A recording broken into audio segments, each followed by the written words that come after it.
Hello, Year 5, and welcome to our lesson called What Was Life Like for Children in Anglo-Saxon England? Now, I have some knowing more and remembering more questions for you to complete, just as always.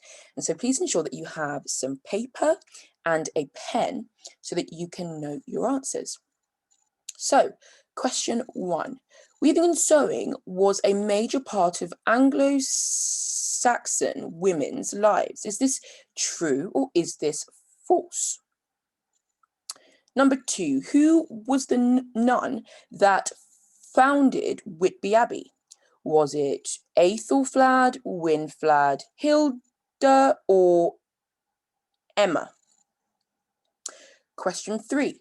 List 2 pieces of primary evidence which tell us about women's lives in Anglo-Saxon Britain. And question 4. Why is Aethelflad, Lady of the Mercians, significant? Have a few moments to note your answers, and then when you are ready, press play and be prepared to mark your answers. So, question 1 is true. Weaving and sewing was an extremely important part of the lives of Anglo-Saxon women. Hilda was the nun that founded Whitby Abbey. Examples of primary evidence which you could have listed include manuscripts, the items that have been found in graves, wills, and records which were written by biographers, which is a term that refers to people who write accounts of people's lives. Now, the Lady of the Mercians was significant because she was a powerful female ruler. So the success criteria for this lesson is for you to be able to understand what life was like for children within the Anglo-Saxon period. It's also for you to be able to understand the role of children within Anglo-Saxon communities. It is for you to be able to identify differences in the roles of children within the Anglo-Saxon period compared to the role of children today. And as a challenge, I would like you to be able to consider some of the differences between Anglo-Saxon children of different classes. So here is your knowledge organizer, and certain components have been highlighted for you which are relevant for today's lesson. So have a moment to pause the video and read through. When you are ready, you can press play. Key words that you already know include village, settlement, and childhood. And key words that you will meet in today's lesson include mortality, skills, and community. Feel free to pause the video and have a try at repeating these key terms. Many Anglo-Saxon children, unfortunately, died very young. This means that the infant mortality rate was high.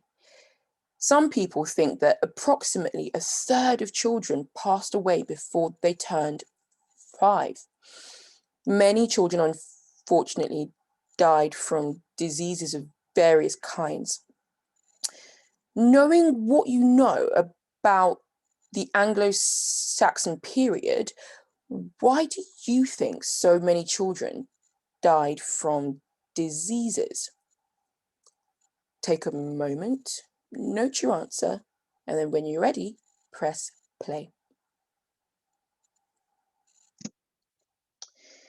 Now, here is a modern representation of life within an Anglo-Saxon village.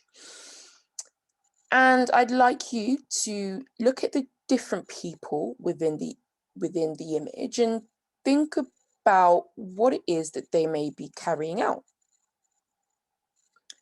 Make some notes, and then when you're ready, you can press play and we will walk through and have a look at what each of the people in this image are carrying out. So over here we have a young female child using a loom to weave some material. Over here we have a child learning how to make pottery from an adult.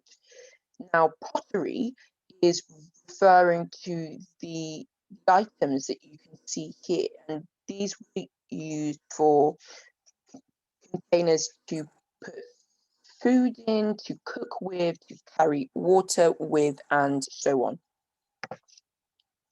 Here in the middle, we can see a male child having free time with his puppy. Over here, we can see a man working in the fields, or perhaps coming from the fields to the main area where people lived. Here we see a young woman with a jug preparing drinks, perhaps for a meal. And here you probably saw straight away someone has been preparing some animal fur. And so you can see that the fur here has been stretched out to dry. Looking at the hierarchy that we've seen throughout our module, where do you think the children in the village were within the Anglo-Saxon social hierarchy? Do you think they would have been higher up, or do you think they would have been lower between free men and slaves?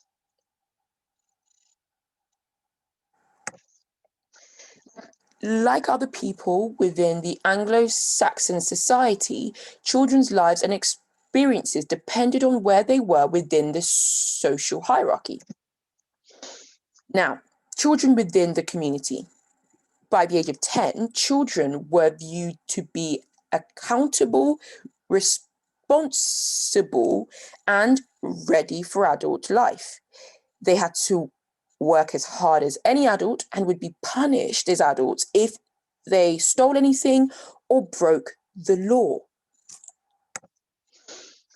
Do you remember what was the name of the group of men who were responsible for enforcing the law between each other? The answer was a tithing. Great job if you were able to recall that answer. Now, what are the different ways that Anglo-Saxon children contributed to village life? There is a really awesome video clip here that will be linked for you to watch on Purple Mash.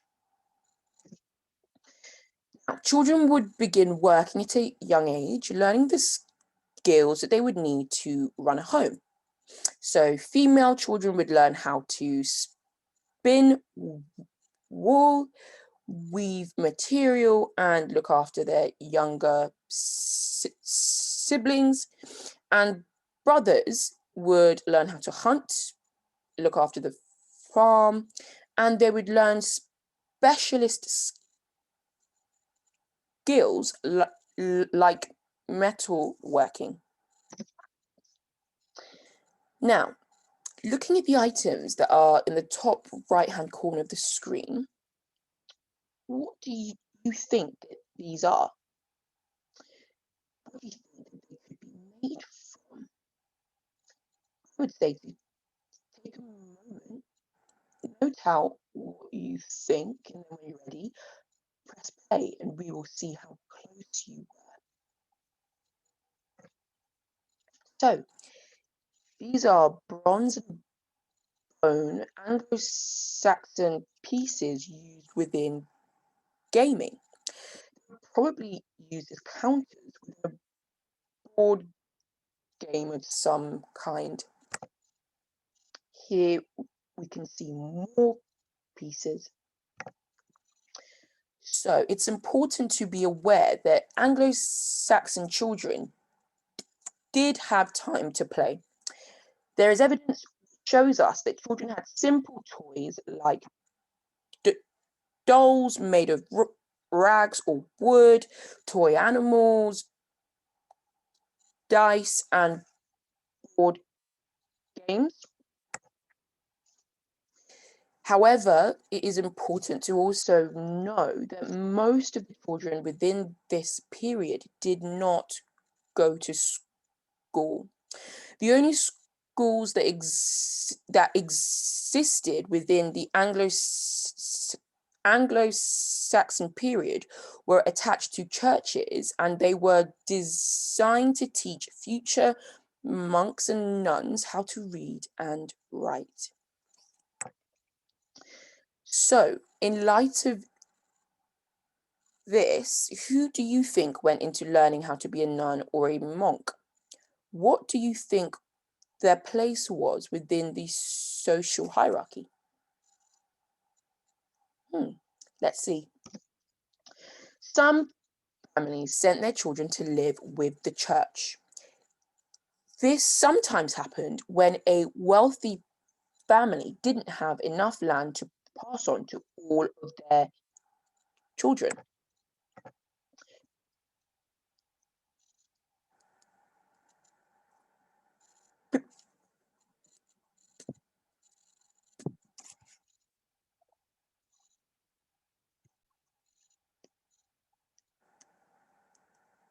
Bede, the Anglo-Saxon chronicler, went into the monastery to begin his education at the age of 7. He lived in a monastery for his whole life. Now, the word chronicler is referring to a person who would make an account of the different important things that happened within their society. What was life like for an Anglo-Saxon child who was learning to be a monk? Here I have another video for you that I will also link to Purple Mash.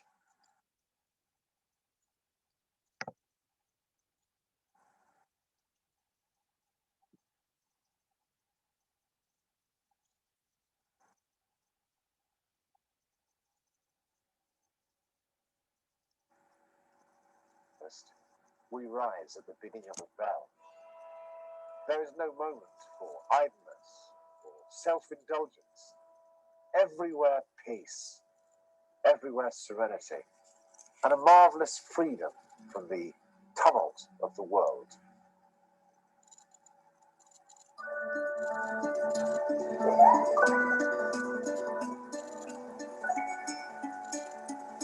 Hi, I'm Emily. And I'm Sam. We're here at Rebull Abbey. We're here to discover what it was like to live in a medieval monastery. Let's go! Young pilgrims, my name is Aelred, and I am the abbot of Revo Abbey. Now, I understand that you want to learn something about our way of life. Yeah. I think the best way to learn about what it's like to be a monk is to wear the same sort of clothes that monks wear. Would you like to come and dress as monks? Yes, please. Then follow me. So you'll be able to watch the rest of the clip from the link that I will share on Purple Mash. So it's important to be aware of the key differences between children that lived in the Anglo-Saxon period and modern children in Britain. Now, we have highlighted for you here key differences in the roles of children within the Anglo-Saxon Anglo-Saxon period compared to the roles of children within modern Britain.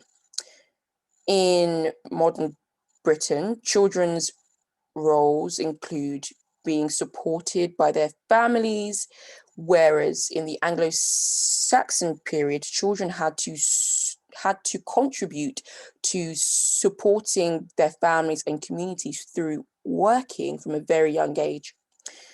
Children in modern Britain have the opportunity to focus on education and to play often, whereas in the Anglo-Saxon period, children had to focus on working and only played occasionally.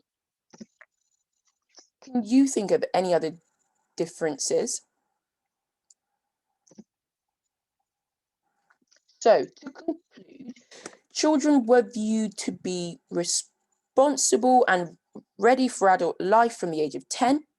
Children learnt crucial life skills to prepare them for life as an adult.